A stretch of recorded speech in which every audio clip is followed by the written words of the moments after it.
I ain't got a flip, X Kappa crack addict. I was on the cane, but now I know God is able. I ain't on the cane. Jesus peace, sweet as sugar, homie. Now I'm on the cane. You think some need sweet as sugar, man? I'm on his brain. What up, Lens? How's it going? Hey, Jess. How's everything? Welcome to the Lincoln. Listening to some music for a little bit. This is Swoop, the homie Swoop. And it's the song Walking. Felt it was appropriate to listen to for today. So I'm just gotta listen to it for a second. Turn it down a little bit. How's everyone doing? You guys doing well? I'm sorry that I'm a little bit late today. Having some technical difficulties with the computer. Actually, give me a second. Hey, here we go. It's a little bit better. All right. Better lighting. That's great. Great. And thank you, Lens, for sharing. So I'm going to...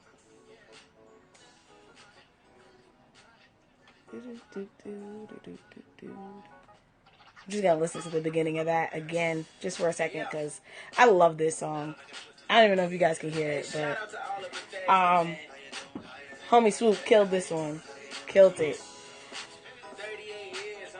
38 years. Pep them a step. Pep them a step. Alright, we're going to start in a second, for real. Give me like one more minute and I'm going to start talking. I hope you guys had a great day at work or whatever it is. Did you guys go out in this weather? Like, it was beautiful today. And I wish that daylight savings was, or whatever, or all that kind of stuff was this Sunday that passed. Because, man, oh my goodness, it was just beautiful. Woo! I would be outside right now doing this Periscope, but it's kind of dark, so not doing that. But it was beautiful. Alright. I'm going to turn that off now. Again, welcome to the Lincoln. I'm so glad you guys are here to talk with me this week. I'm Ariel Chanel, for those who are on that don't know who I am. And I'm excited about everything right now. Really, I am. I'm really excited about a lot of things. But this message was one that really hit home for me in a lot of ways. So I'm excited to talk with you guys about it. If you have any questions, feel free to jump in. But the topic is, do you want to be made whole? Shout out to Lawrence for naming it, because I'm really bad at naming my devotionals, and I apologize that we always do them, and I'm always like, yeah, I'm going to give you a topic, and then I don't. I just do it, and then that's it. So it's Do You Want to Be Made Whole? And it's taken from John chapter 5, verses 2 through 9. And so I want to read that with you guys for those who didn't see the devotional. And if you haven't been seeing our devotionals, they are on YouTube. You could go to our page, The Link Media. Just put in The Link Media and you'll find it. You'll see a video with the funky little girl with the pink hat on. That's me. Or some Scruff McGruffs. Those are my business partners. You can definitely check out all of the videos. But this week's video was, Do You Want to Be Made Whole? And yeah, I am going to read the verses that go with this week's devotional right now for us. So, reading from the NIV, not King James this week, NIV, it goes, Now there is in Jerusalem, near the sheep gate, a pool, which in Aramaic is called Bethesda, and which is surrounded by 5 covered colonnades. Here, a great number of disabled people used to lie. The blind, the lame, the paralyzed.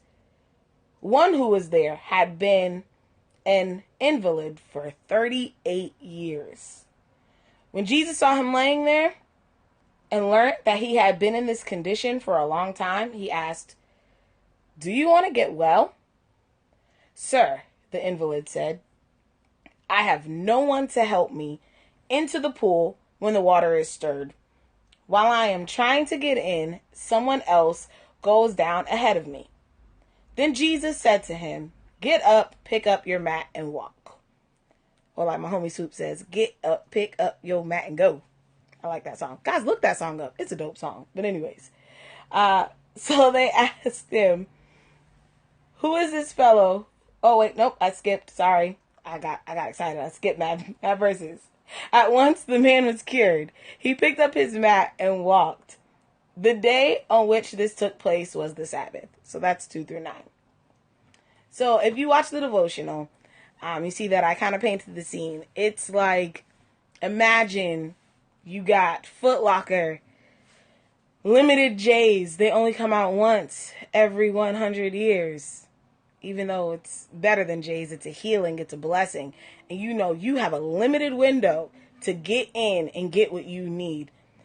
This is what the people at the Bethesda pool were like. They were there, they were waiting. They knew, I'm blind, I'm sick, I'm this, and I am in need of a healing. I am in need of being made whole. So they were waiting. And in other translations, it talks about how, the spring, the colonnade was a spring that they believed the angel would come in and stir the water. And if you got into the water, you were made whole. You were healed by getting into this water. And so these people are waiting. They're waiting for that opportunity to get into this spring, be made well, so that they can go on living the life that they believe is theirs, a full life, living life to the fullest. So this man who had been there 38 years, he's kicking it. And if I can just imagine or paint in my mind what it looked like, he wasn't even trying anymore to push his way into the pool. Like, he's just kicking it. He's just there. Don't ask me what he's thinking about, because, he's clearly not thinking about being made whole, clearly not thinking about being healed, because he had just been in this state for so long. I was like, what's the point? Like, why am I even going to try to get up, do this? Same process every single time. John down the street comes at the last second, pushing me out the way, and I can't get in the pool every single time. It always happens. It never fails. Sister Susie comes and she knocks me over. I finally get up. I finally think I'm going to make it, and then I don't get in. So I'm just going to kick it here. I got my mat, little square, made of some palms, collected some palms, put them together, and I got my mat. I'm cooling. I'm chilling. I'm fine just where I am. And when Jesus sees him, he's like, hey, do you want to get well? And that's when he's like, but I tried. I don't know. And that's when Jesus is like, hey, look, get up, take up your mat, and go ahead. You're good. Like, just get on walking. And a miracle happens. A miracle takes place.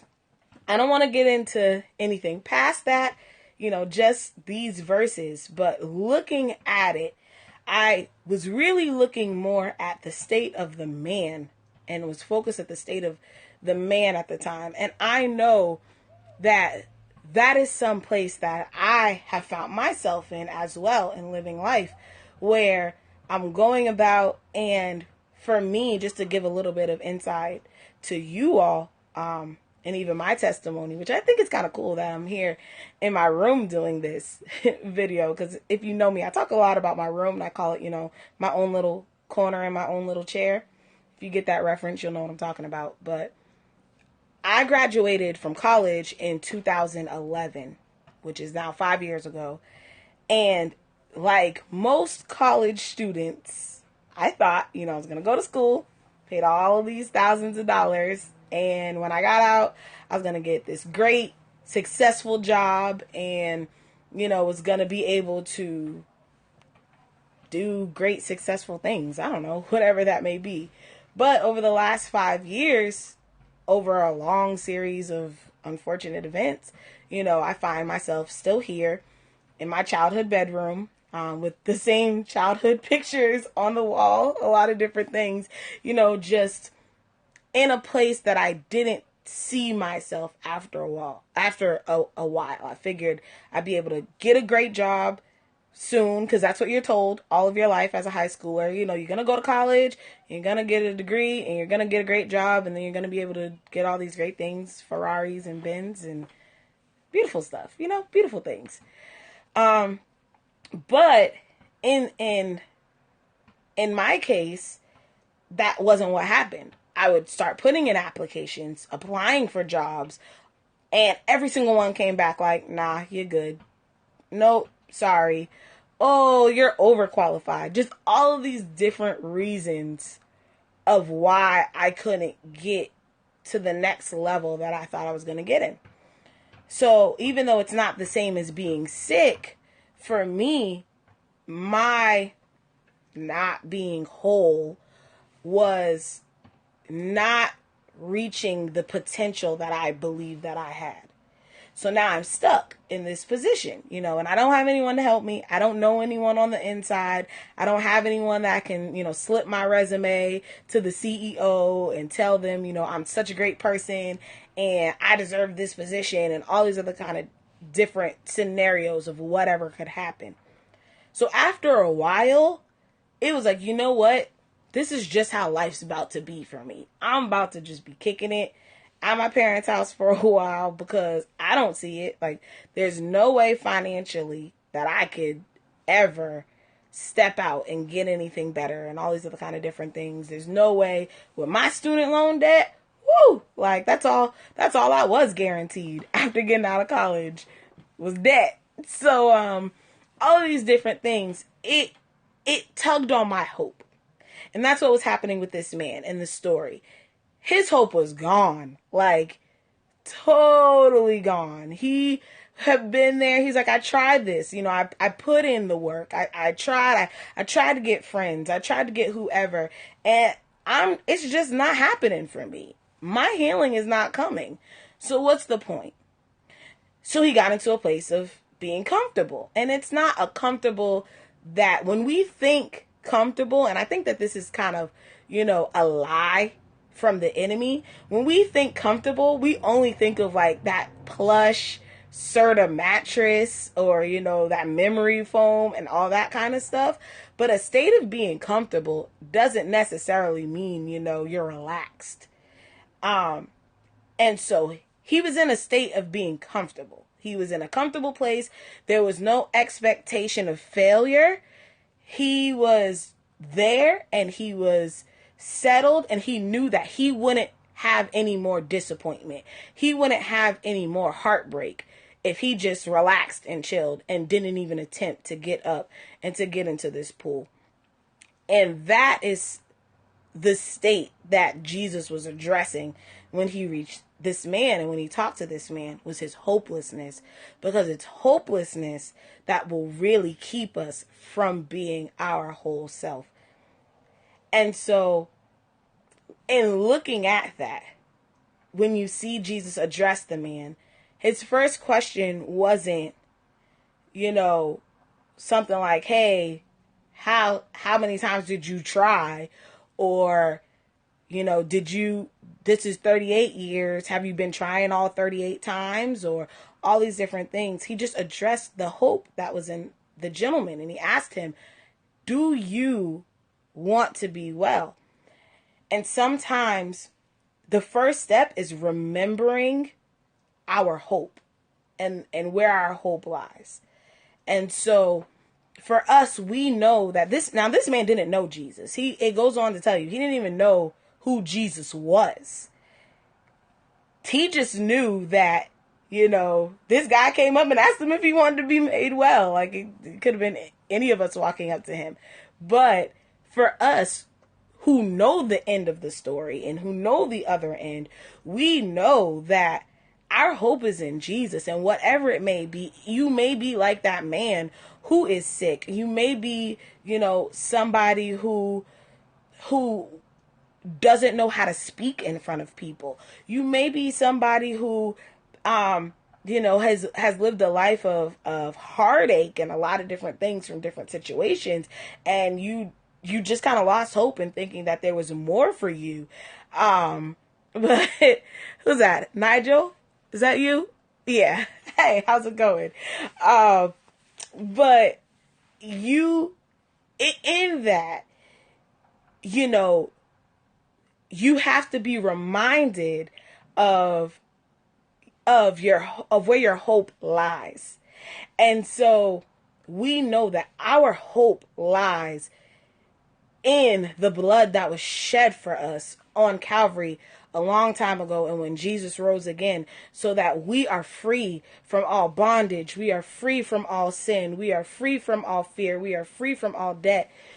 We are free. And so because of that, we can walk in that freedom that we are given. We can walk in our destiny. We can walk in our purpose. And so once we are reminded and remember that our hope lies in the blood of Christ, that then we know that it's what builds up our faith. So that's what is the next step when Jesus tells him, you know, get up. That's faith. This man had been laying there for 38 years. So first he addresses his hope. You know, do you want to be made well? That's the hope. Then he goes to his faith and he says, get up, which was something that was impossible. And we know that faith is the substance of things hoped for and the evidence of things not seen. This man had been laying there for 38 years. Ain't nobody seen him get up. So if anyone was around, like if I was there and I heard Jesus, I'd probably be like, does he know who he's talking to? Like, this man had really been sitting there for 38 years and you're going to tell him to get up? I have a hard time getting up after sitting on the floor for like 2 minutes. So, you know, he's telling this man who's been laying there for that long. I don't know about you guys, but I don't even try to sit Indian style, like, because my leg's gonna fall asleep. And then when I gotta get up, I'm like, oh Jesus, like this hurts so bad. But he was addressing that faith. You know, it's things that look impossible, but knowing that with our eyes set on Christ, we can do it. So I'm being real, like my leg be giving out. But anyways, so yes, so he addressed his hope, then he addressed his faith. And so we know that, yes, now we know with faith, just the size of a mustard seed, we can move mountains. And that is a mountain. Getting up and walking and whatever it may be. He didn't even say walk yet. He just said get up. Like let's stop there. He just said stand up. Just stand on your 2 legs. So after he tells the man to get up, you know, stand up, he tells him, pick up your mat. Now when looking at that, this mat was that source of his comfort.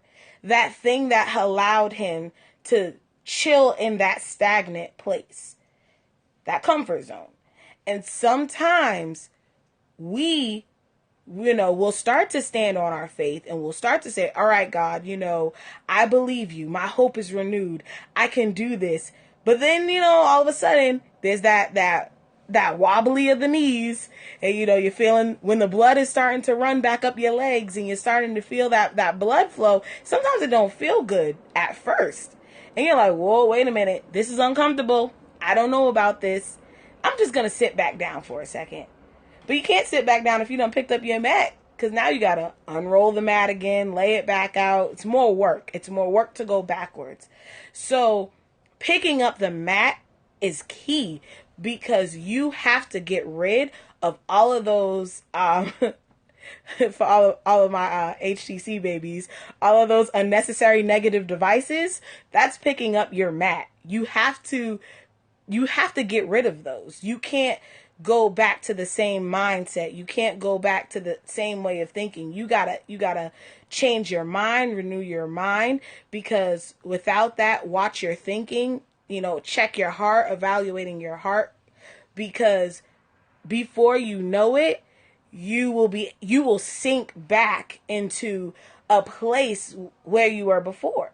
Like I said, you know, you'll start to feel yourself, you know, oh, and I'll go for me, you know, and making those steps. As I said, you know, I'm here. It's been 5 years. I'm still in my parents' house, but this year has been my year of me standing up, picking up my mat and going. And one of those things was, I got a cell phone for myself. Yes, I know I'm 27 years old and I just got off my parents' phone plan. It's crazy, but at the same time, I thank God for them because, they helped me out. But God had told me, it's time for you to start branching out. It's time for you to start getting your own things, doing your own things. And so I listened and I got up, I got off their phone plan. I asked my dad, love you. Can I have the information? I'm scooting to my own thing. And I got this phone. And when it was time for the first phone bill,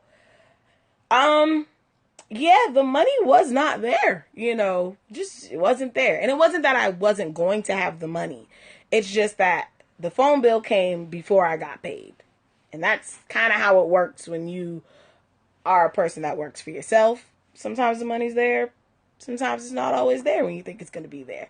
So, in that moment, that was when it was like that thought process. So that was like that blood starting to flow and the uncomfortable feeling of, oh, wait, hold on. This is something different. This is something new. I could have said to myself, you know what, Ariel, you're really not ready for this. You're really not ready to make these steps. How about you just go back to your parents and be like, you know what, guys, I was wrong. My bad. I thought I was hearing the Lord. I don't know what I was doing. And then, being like, so can I get back on y'all plan? Because I know y'all's bill's going to be paid. Y'all are like 70 years old. Y'all always got it taken care of, Y'all got like Roth IRAs and all that. Y'all good. Y'all are established. So I'm just going to chill here for a little bit, until I can, get myself going. But no, I had to change that mindset and remember, no, I know that God said that He is taking care of me, and never have I seen His children have to beg for bread. And I'm His child. So therefore, I know I'm going to be taken care of. This is a necessity. It's something that I need for business. I know He's going to take care of me. And sure enough, He provided. And not only did He provide, but He did a whole bunch of other stuff, which we'll talk about another day. But, I had to take up the old mindset of thinking of, you can't handle this.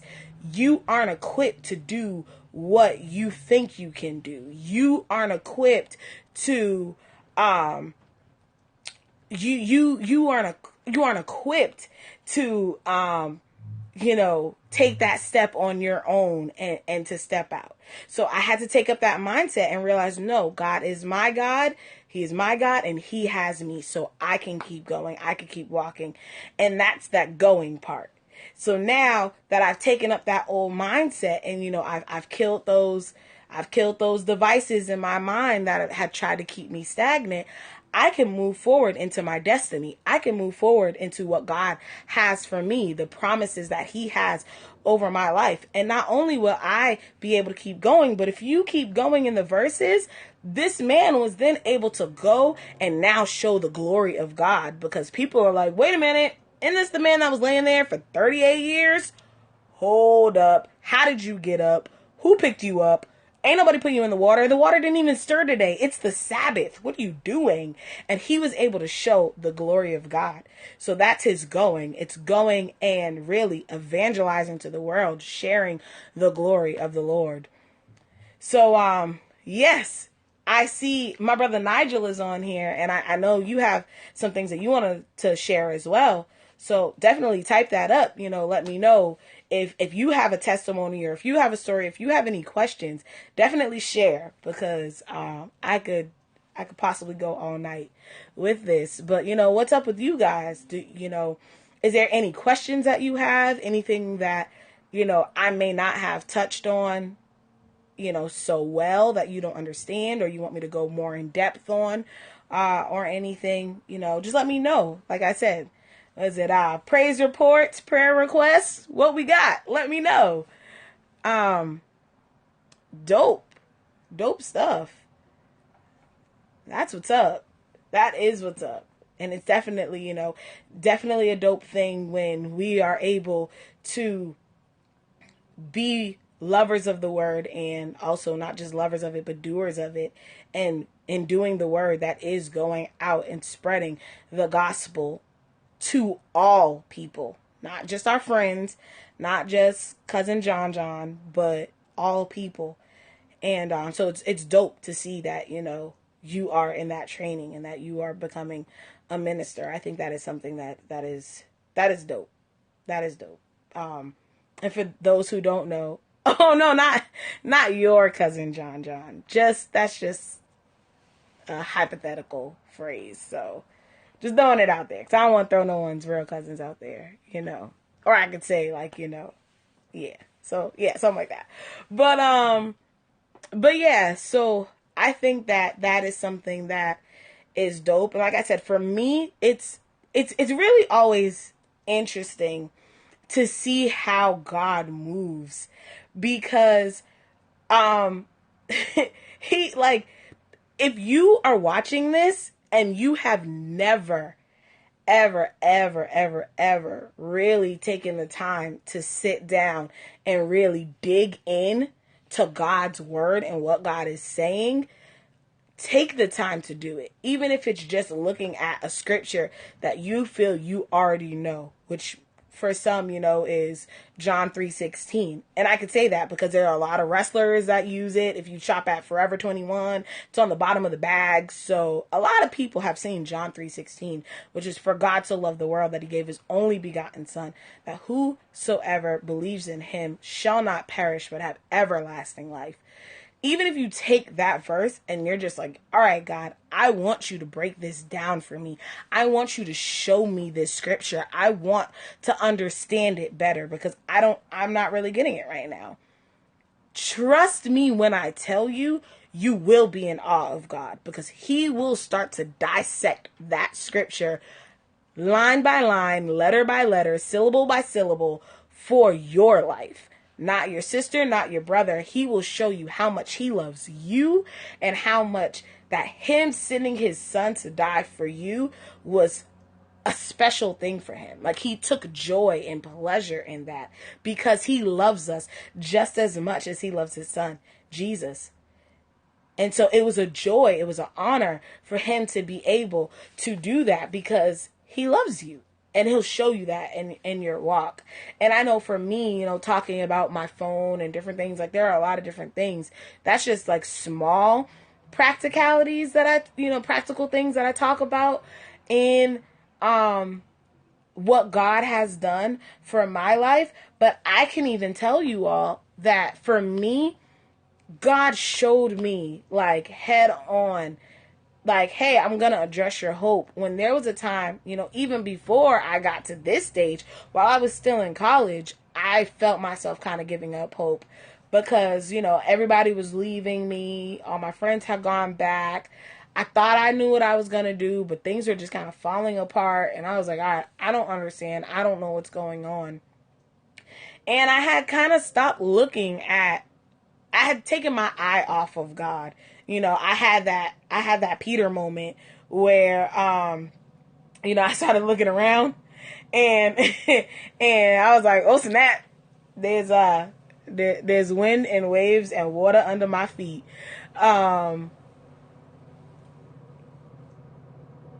Yes, he does. Jesus does. He handles us just like the lame man in the story. That is very true. Very true, Lawrence. And so, you know, it's interesting to see how he, you know, how he cares for us, and he really gets, you know, he gets to our heart, and that's where it's at. You know, he gets in and he gets to the heart, and while looking at it, you know, Jesus, he did that for me. He hit my heart and was like, hey, you know, what do I have to do to prove to you that I love you? And I was like, wait, what? And that was him, like, addressing, like, yo, where'd you go? Like, where'd your hope go? Where are you at? Why did you take your eyes off of me? And, sorry, I had to dismiss something. Somebody else is on right now, but it's all right. They can wait.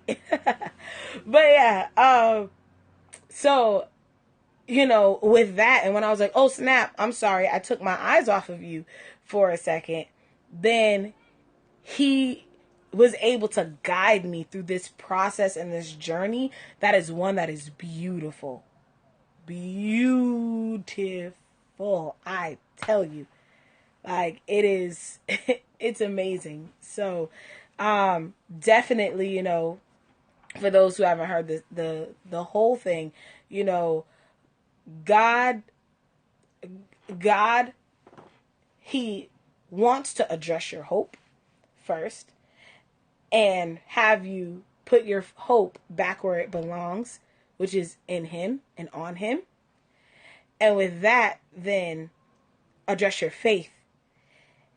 And from there, He wants you to look at those things that are negative devices in your life, things that are keeping you stagnant, things that are keeping you in a place that you don't belong. So that way you can go out and you can spread His name far and wide by the beautiful picture that He is painting with your life. So I don't know if anyone has anything else that they want to say, any other comments, or anything. This has been fun. I really wish that, like, I could hear you all's, like, comments. Like, I know I saw, you know, Nigel, I saw you, you know, am I preaching yet? I mean, you know, I'm sharing the word of God with you all right here, you know, every day. That's one thing I do believe. And the answer is, if you're asking, you know, if I am an ordained minister in the church building, no, I am not an ordained minister. Right now, will I become an ordained minister? I don't even know. I don't know if I ever will. Not saying that it's something that, you know, that's not like, oh no, I'll never become a minister. That's not what I'm saying. I'm just saying that I know for me that God is using me to spread His love, and I don't need a pulpit to do that. So, I mean, whatever, Lawrence. I'm not even gonna answer your question. But he really is. He is using me to share His love like never before. And I'll give an example of that and why, saying, you know, it's something that I don't have to wait to get a title to do. Just a quick testimony, just from work. I had met this couple. And when I saw the couple, they really gripped my heart. Like, something about them, like, my spirit was leaping inside of me and dancing and jumping. And now, mind you, I work at an insurance agency. You know, it's one thing that I do. I do a lot of things. We're not even gonna talk about that, but I do a lot of things. And so with that, I saw this couple, and you know, I remember their faces. And when I went home, you know, I was talking to them while I was there. When I went home, I prayed for them, you know, because they were on my mind, and I just prayed. And when I went to, which is funny because now I'm end up talking about the testimony that I said I was going to talk about later. I guess later is now. But when I went to the store to pay my phone bill, which is another story, like, God was leading me to do a lot of different things. So that whole, like, you know, get up, pick up your mat and go, like, in the process of me picking up my mat, He was like, hey, and look how I'm going to show my glory over here. And so I was in the process of looking for some things for myself to really step out on my own and all that jazz. And I passed by this store that I never go in, and was like, well, it's right here. I could just pay my bill while I'm over here since I have this free time now. And I went into the store, and lo and behold, who's in there but that couple that I had saw at work. And I was like, God, like, this is the same couple that I just prayed for because they were on my mind. And it's the same couple that was at work that my spirit was like leaping inside of me. And they're here. They're in front of me. And God was like, yes, get up and go speak to them. And I was like, oh, okay. I mean, all right, cool. And I walked over and I told them, you know, hey, I don't want to, you know, alarm you in any way, but I have to tell you what God is saying. And I told them what God was telling me to tell them.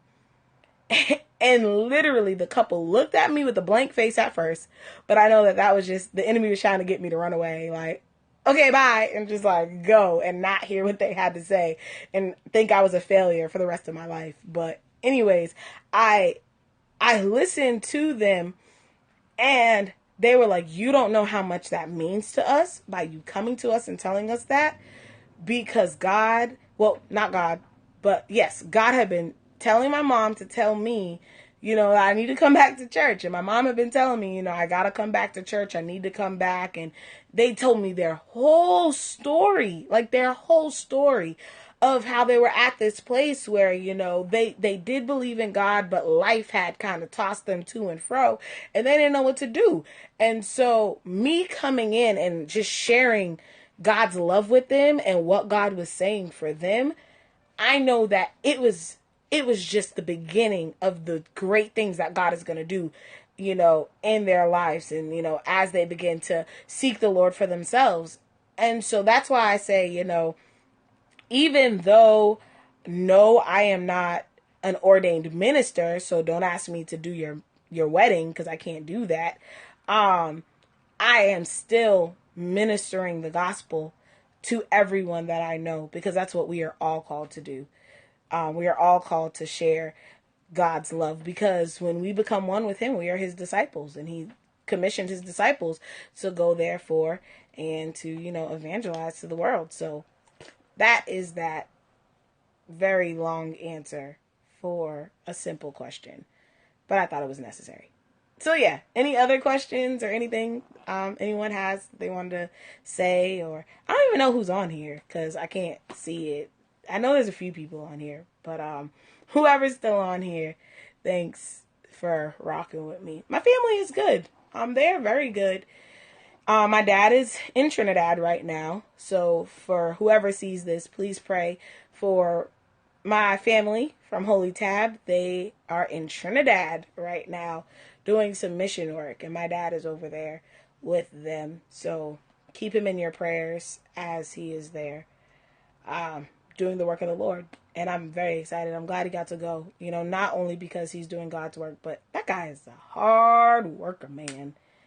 Woo, Jesus. Like, I give credit to where it is due. He is a hard worker. He just had a birthday too, and I'm not going to tell you how old he turned, because when this goes online, I don't want to get kicked in the butt. But he's a hard worker, and I really think that, this is not just a time for him to go and share what God has inside of him, but that he can get some rest. Whew. Because he deserves it. He deserves that rest. So I'm excited for that. And, really pray for Bishop Jack and Bishop Douglas and everybody else who is over there doing that work. So, yes. Shout out while I'm at it before I go, because I don't know what time it is. Oh, now I see what time it is. Shout out before I go to my homies at God Chasers Entertainment. Got my Chase God shirt on. You can't really see the whole thing because I'm sitting down and be kind of weird. Chase God, if you see it. Chase, all that. Chase God. Chase God. God Chasers. Check them out. If you have not heard Brenton's stuff, it's dope. Definitely make sure, you got that shirt too? Oh snap, we gotta wear it one day together. Maybe we can do like bright colors for our service on the 20th, at the beginning of spring. And wear bright colors, and then I can wear this t-shirt. Maybe. I don't know. We'll see. Because it's spring. But yes. Yes, check out. Hold up. Wait a minute. Hold up. As Lawrence said. Also, make sure you check out Church Boy Clothing as well. I would be remiss if I didn't talk about them right here. See, I got love for everybody today. This is a throwback shirt, y'all. They don't even make these no more. This is like first edition Church Boy Clothing. And I got a few Church Boy shirts, so check them out. Church Boy Clothing. Oh, hold up. I'm not going nowhere until I tell you all about the Church Boy Clothing mixtape that is coming out March 10th. That is, what, tomorrow? Tomorrow? What, 2 days? I don't know. I don't know what day it is. What day is it?